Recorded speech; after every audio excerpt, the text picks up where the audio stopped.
Most men aren't out of shape because they're lazy. It's because they're not meeting their needs efficiently.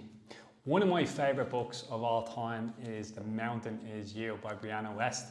And this year, if you want to get in shape and stay in shape, I highly recommend putting this on top of your list. Reading this book will help you to understand why you keep engaging in the same behaviors over and over again. And why consciously you say every year that I want to lose 10 kilo, but then unconsciously there's so much things that are holding you back that you may not have actually been aware of. In the book, Brianna Wiest says, self-sabotage is simply the presence of an unconscious need being met by a self-sabotaging behavior. Let me give you an example of a behavior that we may engage in and a need that we're trying to meet by doing it. Binge eating, for example, we are trying to meet the need for freedom a lot of the time. So some people will overly restrict a food or their diet, and then eventually they want to hit the fuck up button. They want to meet that need for freedom, and they do it through overconsumption of food. See, every self-sabotaging behavior you engage in is trying to solve a problem. While you've sometimes thought of self-sabotage as just self-destruction, I see it more now as self-protection. I would say in the first 100 pages of this book, there's so much value. And I'm gonna read out a couple of the titles and just go through the points. So self-sabotage comes from irrational fear. So our fears are some of the biggest drivers of self-sabotage.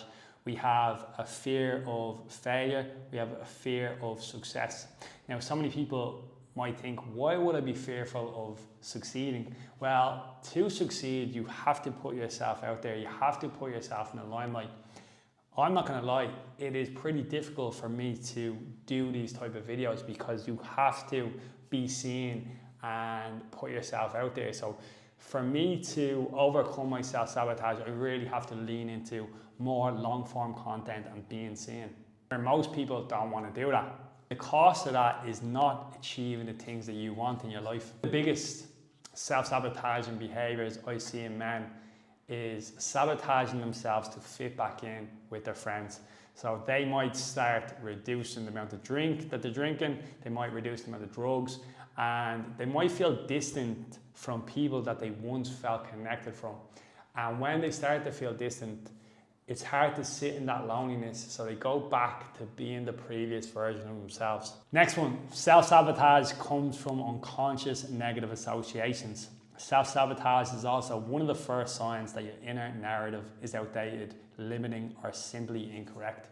So many of us have to explore our beliefs, right? A lot of the time we don't realize that we have subconscious beliefs that are running the show in the background. Our subconscious mind is said to drive about 90 to 95% of our behavior. That's why every year when you say consciously, I want to lose 10 kilo, but then it doesn't come to fruition, it's because the subconscious mind is not being looked at. Who you believe yourself to be needs to change so you can get in shape and stay in shape. Self-sabotage comes from what's unfamiliar. One of the rules of the mind is the mind hates what's unfamiliar and loves what's familiar. Our nervous system isn't wired to help us thrive, it's wired to help us survive. Naturally, leaning into the unfamiliar can feel difficult, and that's why I think it's really, really helpful to have mentors. I have a mentor myself who helps me lean into the things that I want, because it can be difficult and there can be a lot of fear coming up for you when chasing what's unfamiliar and leaving that comfort zone. Self-sabotage comes from belief systems. What you believe about your life is what you will make true about your life.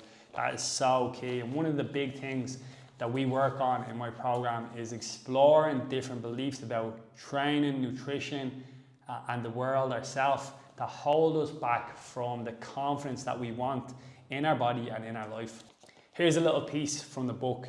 Human beings are guided by comfort. They stay close to what feels familiar and reject what doesn't, even if it's objectively better for them. Here's a little piece from the book. Human beings are guided by comfort. They stay close to what feels familiar and reject what doesn't, even if it's objectively better for them. We know that leaning into the change that we want will lead to a better quality of life, but it feels unfamiliar, and that can be difficult to lean into. And that's why I think it's so important to have good supportive networks to push you on to do what's unfamiliar, to step out of that comfort zone so you can expand and evolve as a person.